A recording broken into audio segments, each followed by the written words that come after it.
से ही कृष्ण से ही जगन्नाथ। और जो बलभद्र हैं वो वही दाऊ भैया बलराम जी हैं और सुभद्रा मैया उनकी छोटी बहन है। जब भगवान श्री कृष्ण ने अपने वृंदावन में 11 वर्ष 2 महीने निकाले, भगवान थोड़े समय से वृंदावन पे ब्रज छोड़ के मथुरा चले गए थे। ये उस समय की लीला है। जब भगवान श्री कृष्ण ब्रज छोड़ के मथुरा चले गए, मथुरा के बाद भी बार बार जरासंध के आक्रमण के कारण भगवान ने मथुरा भी छोड़ दिया। फिर उसके बाद द्वारिका में बस गए। तो द्वारिका धाम जो अभी गुजरात में है, वहाँ भगवान श्री कृष्ण अपनी 16,108 पटरानियों के साथ रहते थे। और भगवान जब वृंदावन छोड़ के गए तो लौट के वृंदावन नहीं आए, जबकि ब्रजवासी इतना प्रेम करते थे भगवान से कि ब्रजवासियों का कृष्ण गए तो समझो ब्रज सूना हो गया, ब्रज का प्राण चला गया। ब्रजवासी गोप ग्वाल गोपी माताएं वो तो रही रही, जो वहाँ के पशु थे, पशु अर्थात जो भी गाय वगैरह, उन्होंने चरना बंद कर दिया, बछड़ों ने दूध पीना बंद कर दिया भगवान के विरह में। इतना प्रेम करते थे कृष्ण भगवान से। ग्वाल सखा सभी इतना भगवान से प्रेम होने के बाद भी वो भगवान उनको छोड़ के गए तो दोबारा लौट के नहीं आए। तो एक बार क्या हुआ, आज के समय में भी जब हमारे वहाँ जब ग्रहण लगता है, सूर्य ग्रहण या चंद्र ग्रहण, आपको पता होगा शास्त्रों में उसकी बड़ी महिमा है।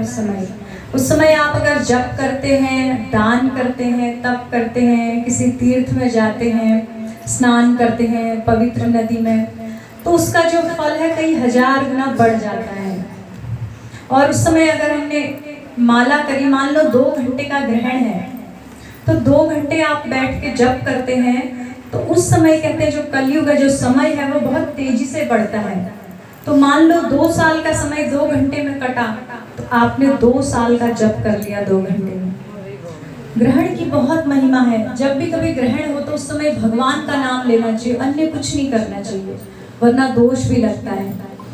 तो आज भी ये चीज सब पुरातन संस्कृति को मानते हैं, तो तीर्थों में जाते हैं, ग्रहण काल में स्नान वगैरह करते हैं। तो ऐसा ही तब हुआ था जब वृंदावन वासी भगवान द्वारिका में रह रहे थे और ब्रज में नंद बाबा वगैरह सब थे, राधा रानी गोप गोपी। तो बहुत बड़ा सूर्य ग्रहण लगा।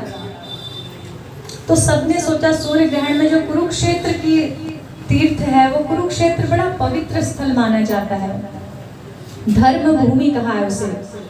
भगवद गीता में पहला श्लोक है ना, धर्म क्षेत्रे कुरुक्षेत्र, कुरुक्षेत्र को धर्म का क्षेत्र कहा है, इतना पवित्र है। तो ब्रजवासी भी कुरुक्षेत्र में आए, वहां से भगवान द्वारिका से अपनी 16,108 रानियों के साथ कुरुक्षेत्र में आए। सूर्य ग्रहण का अवसर था। तो यहाँ पर गोपियों का और भगवान श्री कृष्ण का और सब वृंदावन के नंद यशोदा सबका भगवान से मिलन हुआ। ब्रज वाले द्वारिका वालों से मिले, सब एक दूसरे से मिले। इतने वर्षों से बिछड़े जब भगवान उनको मिले तो ब्रजवासी प्रेम में पागल हो गए। उन्होंने कहा, कान्हा हम अब तुम्हें छोड़ के वापस वृंदावन नहीं जाएंगे, यदि हम जाएंगे तो तुमको साथ लेके जाएंगे। भगवान ने कहा ऐसा कैसे हो सकता है। तो उन्होंने जबरदस्ती, भगवान तो जब राजा बन गए, द्वारिकाधीश हैं, उनके पास इतना वैभव है, बड़े बड़े विशाल स्वर्ण के रथों में आए हैं सब द्वारिका वाले, तो महारानियां हैं, पटरानियां हैं, एक से एक, इतना वैभव है। और ये ब्रजवासी किस में गए हैं, बैलगाड़ी में गए, इनके पास बहुत बड़ा कोई ऐसा वैभव नहीं था। तो इन्होंने क्या किया, भगवान से प्रार्थना करके भगवान को बोला नहीं कान्हा, जिद करके भगवान को रथ पर बिठाया। भगवान रथ पर बैठ गए, इनके प्रेम के आगे भगवान वशीभूत हो गए, भगवान कुछ नहीं कह पाए।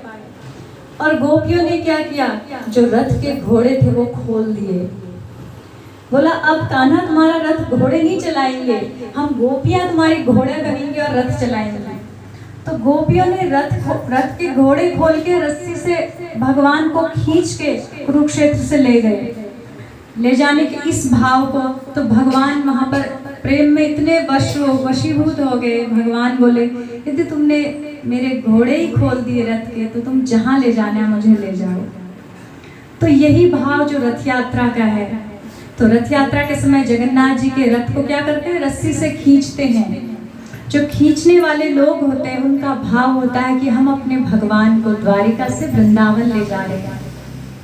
अब आप कहेंगे रथ यात्रा में द्वारिका और वृंदावन तो दिखता नहीं है। जो श्री क्षेत्र जगन्नाथपुरी है उसको द्वारिका, उसको नीलांचल धाम को द्वारिका की उपमा दी है। और जब भगवान का रथ खींच के उनको लाते हैं सुंदरांचल में, जब रथ यात्रा होती है वो 3 किलोमीटर के करीब है, 3-3.25 किलोमीटर चलती है वो रथ यात्रा। उसको गुंडीचा मंदिर में लाया जाता है। गुंडीचा मंदिर वहीं पास में ही है। गुंडीचा मंदिर भगवान की मासी का, तो हम खींच के अपने कन्हैया को वृंदावन ला रहे हैं। तो इस ब्रज भाव से भगवान का रथ खींच के ले आते हैं। पहला भाव ये है।